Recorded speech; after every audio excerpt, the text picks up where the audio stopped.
नमस्कार। आज की कहानी है घर जमाई भाग 2।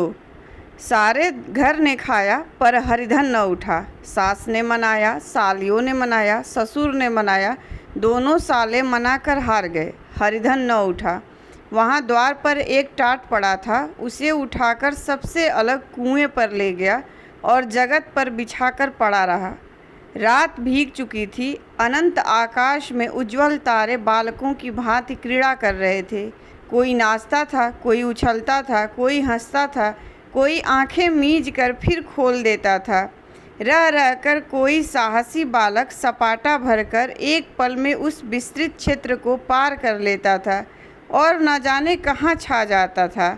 हरिधन को अपना बचपन याद आया, जब वह भी इसी तरह क्रीड़ा करता था। उसकी बाल स्मृतियाँ उन्हीं चमकीले तारों की भांति प्रज्वलित हो गईं। वह अपना छोटा सा घर, वह आम का बाग जहाँ वह केरिया चुना करता था, वह मैदान जहाँ कबड्डी खेला करता था, सब याद आने लगा। फिर अपनी स्नेहमयी माता की सदैव मूर्ति उसके सामने खड़ी हो गई। उन आँखों में कितनी करुणा थी, कितनी दया थी। उसे ऐसा जान पड़ता था मानो माता की आँखों में आंसू भरे उसे छाती से लगा लेने के लिए हाथ फैलाए उसकी ओर चली आ रही है। वह उस मधुर भावना में अपने को भूल गया। ऐसा जान पड़ा मानो माता ने उसे छाती से लगा लिया है और उसके सिर पर हाथ फेर रही है। वह रोने लगा, फूट फूट कर रोने लगा। उसी आत्मसम्मोहित दशा में उसके मुंह से यह शब्द निकले, अम्मा, तुमने मुझे इतना भुला दिया। देखो तुम्हारे प्यारे लाल की क्या दशा हो रही है। कोई उसे पानी को भी नहीं पूछता। क्या जहाँ तुम हो वहाँ मेरे लिए जगह नहीं है? सहसा गुमानी ने आकर पुकारा, क्या सो गए तुम? ऐसी भी क्या राक्षसी नींद? चलकर खा क्यों नहीं लेते? कब तक कोई तुम्हारे लिए बैठा रहे?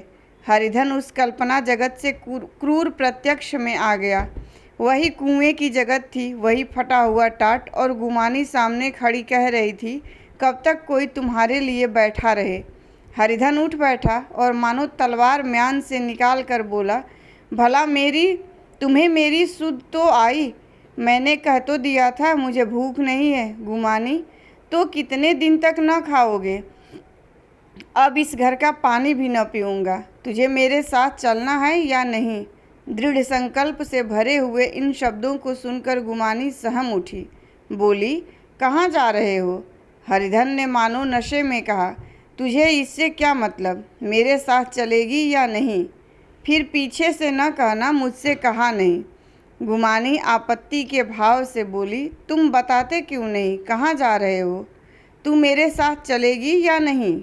जब तक बता न दोगे मैं न जाऊँगी। तो मालूम हो गया तू नहीं जाना चाहती। मुझे इतना ही पूछना था, नहीं तो अब तक मैं आधी दूर निकल गया होता। यह कहकर उठा और अपने घर की ओर चला। गुमानी पुकारती रही, सुन लो, पर उसने फिर कर भी न देखा। 30 मील की मंजिल हरिधन ने 5 घंटों में तय की। जब वह अपने गांव की अमराइयों के सामने पहुंचा तो उसकी मातृभावना उषा की सुनहरी गोद में खेल रही थी। उन वृक्षों को देखकर उसका विह्वल हृदय नाचने लगा। मंदिर का सुनहरा कलश देखकर वह इस तरह दौड़ा मानो एक छलांग में उसके ऊपर जा पहुँचेगा। वह वेग में दौड़ा जा रहा था मानो उसकी माता गोद फैलाए उसे बुला रही हो। जब वह आमों के बाग में पहुंचा, जहां डालियों पर बैठकर वह हाथी की सवारी का आनंद पाता था, जहाँ के कच्चे बेरों और लिसोड़ों में एक स्वर्गीय स्वाद था, तो वह बैठ गया और भूमि पर सिर झुकाकर रोने लगा, मानो अपनी माता को अपनी विपत्ति कथा सुना रहा हो। वहाँ की वायु में, वहाँ के प्रकाश में मानो उसकी विराट रूपिणी माता व्याप्त हो रही थी। वहाँ की अंगुल अंगुल भूमि माता के पद चिन्हों से पवित्र थी। माता के स्नेह में डूबे हुए शब्द अभी तक मानो आकाश में गूंज रहे थे। इस वायु और इस आकाश में न जाने कौन सी संजीवनी थी, जिसने उसके शोकार्त हृदय को फिर बालोत्साह से भर दिया। वह एक पेड़ पर चढ़ गया और उधर से आम तोड़ तोड़ कर खाने लगा। सास के निष्ठुर व कठोर शब्द, स्त्री का वह निष्ठुर आघात, वह सारा अपमान उसे भूल गया। उसके पांव फूल गए थे, तलवों में जलन हो रही थी, पर इस आनंद में उसे किसी बात का ध्यान न था। सहसा रखवाले ने पुकारा, वह कौन ऊपर चढ़ा है रे? उतर अभी, नहीं तो ऐसा पत्थर खींच कर मारूंगा कि वहीं ठंडे हो जाओगे। उसने कई गालियां भी दी। इस फटकार और इन गालियों में इस समय हरिधन को अलौकिक आनंद मिल रहा था। वह डालियों में छिप गया, कई आम काट काट नीचे गिराए और जोर से ठट्ठा मारकर हंसा। ऐसी उल्लास से भरी हुई हंसी उसने बहुत दिनों से न हंसी थी। रखवाले को यह हंसी परिचित मालूम हुई, मगर हरिधन यहाँ कहाँ? वह ससुराल की रोटियां तोड़ रहा है। कैसा हंसोड़ा था, कितना चिलबिला था, न जाने बेचारे का क्या हाल हुआ।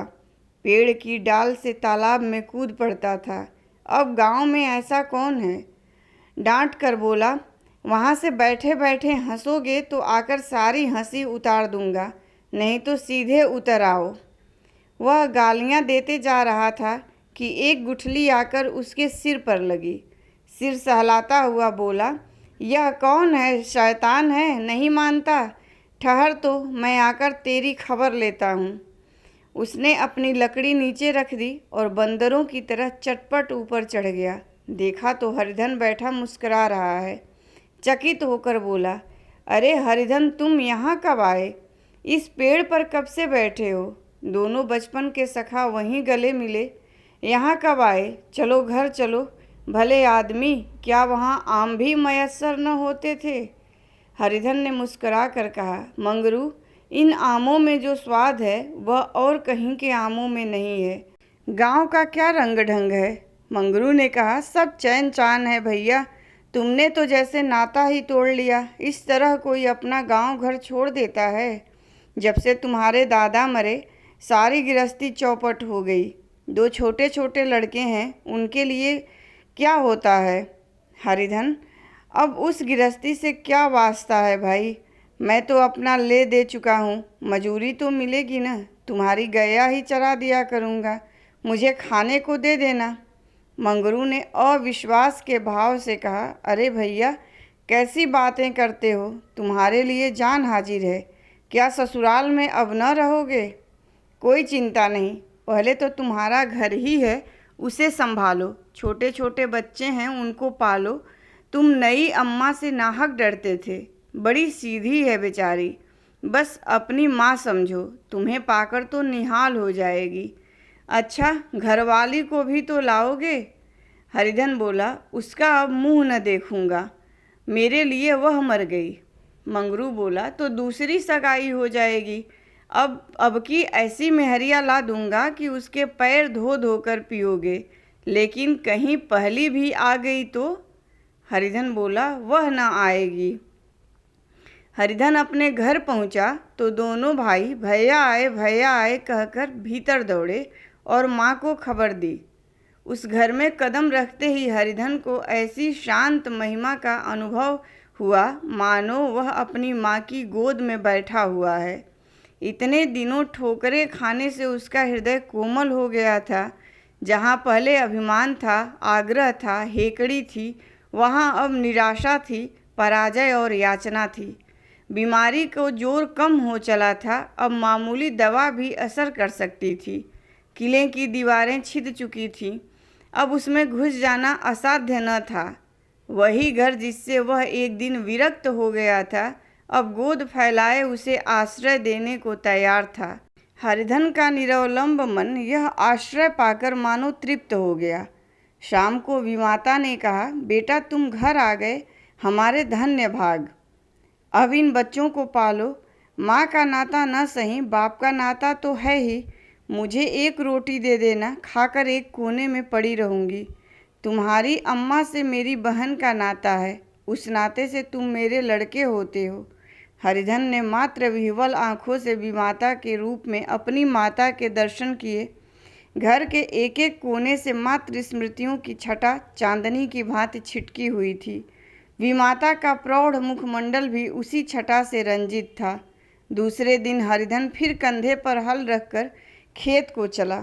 उसके मुख पर उल्लास था और आँखों में गर्व। वह अब किसी का आश्रित नहीं, आश्रयदाता था, किसी के द्वार का भिक्षुक नहीं, घर का रक्षक था। एक दिन उसने सुना गुमानी ने दूसरा घर कर लिया। माँ से बोला, तुमने सुना काकी, गुमानी ने घर कर लिया। काकी ने कहा, घर क्या कर लेगी, ठट्ठा है। बिरादरी में ऐसा अंधेर, पंचायत नहीं अदालत तो है। हरिधन ने कहा, नहीं काकी, बहुत अच्छा हुआ। ला महावीर जी को लड्डू चढ़ा आऊँ। मैं तो डर रहा था कहीं मेरे गले ना आ पड़े। भगवान ने मेरी सुन ली। मैं वहाँ से यही ठान कर चला था, अब उसका मुंह न देखूँगा। धन्यवाद। कहानी पसंद आई हो तो लाइक कीजिए, शेयर कीजिए और ऐसी ही कहानियों को सुनने के लिए मेरे चैनल को सब्सक्राइब कीजिए।